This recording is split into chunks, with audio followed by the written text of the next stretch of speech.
Assalamualaikum warahmatullahi wabarakatuh. Kembali lagi di channel yang buruk ini. Pada kesempatan ini, saya akan menjelaskan atau merekomendasikan beberapa anime battle terbaik yang pernah saya tonton. Namun sebelum kita lanjut ke pembahasannya lebih baik lagi, dan saya akan sangat berterima kasih kepada para penonton apabila mau memencet tombol subscribe-nya. Dan bagi yang sudah menekan subscribe, saya ucapkan sangat-sangat terima kasih kepada semuanya. Tanpa menunggu lama-lama lagi, mari kita lanjut ke video pembahasannya.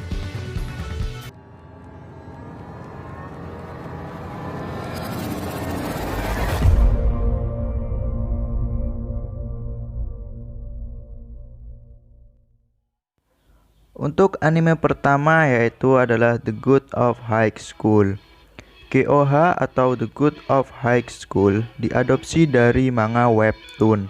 Menurut admin, ini adalah anime terbaik yang rilis pada 6 Juli 2020 dan memiliki total 13 episode.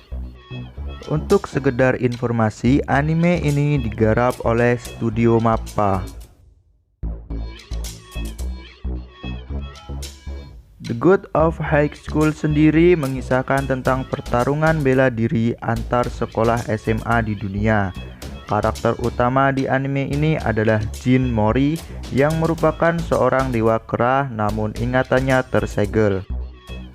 Di season pertama mengisahkan Jin Mori yang ikut kejuaraan bela diri dan ia bertemu dengan Han Daiwi dan Yo Mira. Pada akhirnya Jin Mori berhasil menjuarai kejuaraan tingkat regional setelah mengalahkan Han Dewi. Dan mereka bertiga yaitu Jin Mori, Han Dewi, dan Yo Mira akhirnya menjadi teman.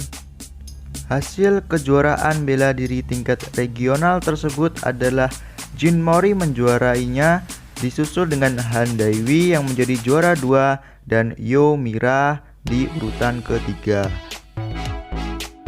Dan mereka bertiga akhirnya menjadi satu tim untuk mengikuti World Tournament agar keinginan mereka dapat dikabulkan oleh sang pembuat turnamen tersebut. Ya, menurut saya anime ini cukup bagus, apalagi bagi kalian yang suka dengan anime-anime action. Ini adalah rekomendasi sekali buat kalian semua dari saya. Untuk anime selanjutnya adalah Jujutsu Kaisen. Anime ini diadaptasi dari salah satu manga shonen asal Jepang yang diilustrasikan oleh Gege Akutami. Anime ini tayang perdana pada 2 Oktober 2020 dan sekarang masih berstatus ongoing. Anime Jujutsu Kaisen fokus menceritakan seorang siswa bernama Yuji Itadori yang mempunyai keunikan dalam tubuhnya, yaitu dapat mengendalikan monster yang ada di tubuhnya. Monster tersebut ia dapatkan setelah ia terpaksa memakan salah satu jari iblis Ryoumen Sukuna. Dan pada akhirnya ia diberikan dua pilihan, yaitu dibunuh sekarang atau ia akan dibunuh setelah memakan 20 jari iblis Ryoumen Sukuna, dan ia memilih pilihan yang kedua. Untuk anime yang ketiga adalah Tensei Shitara Slime Data Ken. Tensei Shitara Slime Data Ken adalah anime yang tayang pada 2 Oktober 2018 sampai 9 Maret 2019. Episodenya berjumlah 24 episode dan mendapatkan skor 8,82. Anime ini berfokus pada seorang pekerja kantoran bernama Satoru Mikami, yaitu pria 37 tahun yang terseret ke dunia fantasi setelah dibunuh oleh perampok. Ia akhirnya bereinkarnasi ke dunia lain dengan wujud slime yang mempunyai kemampuan utama yaitu predator. Dalam tubuhnya juga ada Grid Sage yang berfungsi mirip dengan navigator. Di dalam gua, ia bertemu dengan naga Veldora yang sudah tersegel selama ratusan tahun. Pada akhirnya, Veldora berteman dengan slime tersebut dan saling memberi nama. Slime tersebut bernama Rimuru Tempest dan Veldora itu bernama Veldora Tempest. Rimuru menawarkan akan menghancurkan segel Veldora asalkan ia mau dilahap oleh slime tersebut. Dan akhirnya Veldora menerima tawaran si slime. Anime ini recommended banget menurut saya. Bagi pecinta anime fantasi, pokoknya wajib nonton. Ya, anime selanjutnya adalah Tate no Yusha no Nariagari.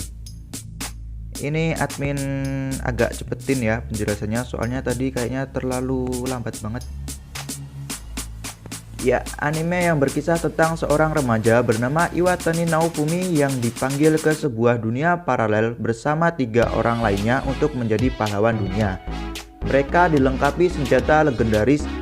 Di sini Naofumi menerima perisai legendaris, yaitu sebuah peralatan pertahanan mutlak. Sedangkan 3 lainnya mendapatkan senjata untuk menyerang seperti tombak, panah, dan pedang. Di dunia itu terdapat mitos yang mengatakan bahwa pahlawan perisai adalah pahlawan yang tak berguna karena tak bisa menyerang. Dan pada pemilihan rekan petualangan untuk meningkatkan level, Naofumi hanya ditemani 1 orang saja, yaitu sang putri raja. Namun, di hari kedua petualangan mereka, Naofumi dikhianati oleh rekannya dengan dituduh akan memperkosa sang putri. Akhirnya Naofumi merasa sangat kesal dan memutuskan untuk berkelana sendiri. Namun, di tengah perjalanan ia ditawari budak oleh sang penjual budak. Budak itu tidak bisa berkhianat karena sudah diberi segel. Budak itu bernama Rapitalia, seorang ajin berbentuk manusia setengah rubah. Dan selanjutnya ada Darwin Game. Anime yang tayang pada Januari 2020 ini berkisah tentang seorang siswa sekolah menengah yang bernama Kaname Sudo. Pada suatu hari ia menerima surat undangan dari aplikasi misterius bernama Darwin Game. Setelah menggunakan aplikasi itu, ia masuk dalam pertempuran di mana para pemain dipaksa untuk saling membunuh menggunakan sigil atau kekuatan mereka masing-masing. Kaname harus mencoba untuk bertahan dalam pertempuran itu, dan akhirnya ia bertemu dengan pemain kuat dari rank A bernama Shuka Karino.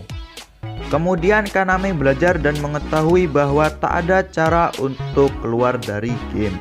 Dan pada suatu ketika Kaname dipaksa mengikuti suatu turnamen game, dan di sana ia bertemu pemain-pemain kuat. Di akhir turnamen tersebut, Kaname memenangkannya dan membentuk aliansi atau klan bernama Sunset Revenge.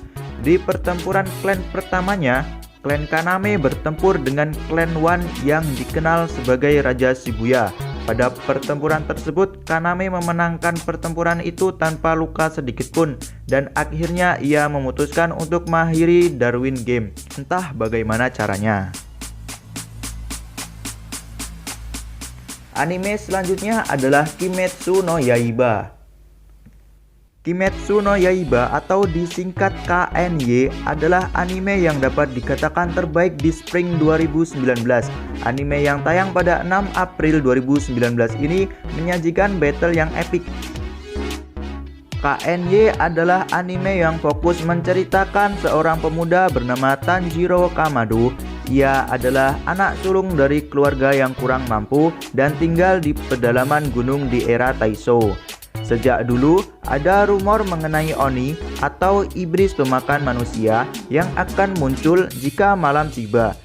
Karena itu, penduduk setempat tidak pernah keluar malam. Namun, Tanjiro hanya menganggap mitos itu sebagai rumor biasa. Tanjiro adalah tulang punggung keluarga karena ayahnya sudah meninggal. Keluarganya merasa bahagia meskipun hidupnya sangat berat. Hingga datang suatu ketika di mana seluruh keluarga Tanjiro dibantai oleh iblis pemakan manusia.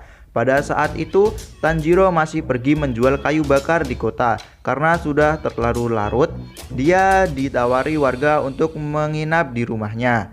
Tanjiro pun menurutinya dan ketika esok hari Tanjiro pulang ke rumah, semua keluarganya sudah dihabisi oleh iblis. Setelah diperiksa olehnya, ternyata adik Tanjiro bernama Nezuko masih hidup.